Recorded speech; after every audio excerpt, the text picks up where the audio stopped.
کسی سے اظہار محبت کرنے سے پہلے عہد دوستی ضرور کر لو، کیونکہ بدعہد دوست کی دوستی میں کوئی خیر نہیں۔ جب کبھی زمانے نے مجھے ادب سکھلایا تو مجھے میری عقل کی کمی کا احساس ہوا، اور جب بھی میرے علم میں اضافہ ہوا تو میرے سامنے میری جہالت منکشف ہوئی۔ سفر انسان کی دینی، دنیاوی، ظاہری، روحانی و مادی ترقی اور ظفر کا بہترین وسیلہ ہے۔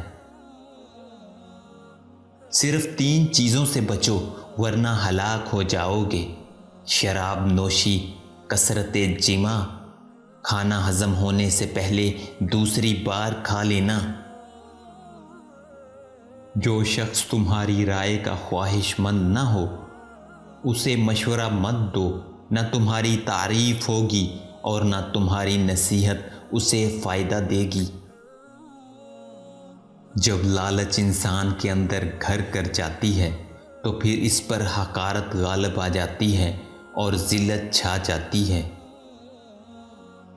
جو تجھے اپنے سے کمتر سمجھے اس کی محبت چھوڑ دے، پرواہ نہ کر اور بندوں کے رب کی طرف رجوع کر، کیونکہ سارے فیصلے وہیں سے ہوتے ہیں۔ لوگوں میں مکر و فریب کے علاوہ کچھ نہیں رہا، قریب جاؤ تو کانٹے ہوتے ہیں، حالانکہ دور سے پھول نظر آتے ہیں۔ جب تک قدرت ہو کسی سے بھلائی کا ہاتھ مت روک، اس لیے کہ نیک بختی گاہے گاہے میسر ہوتی ہے۔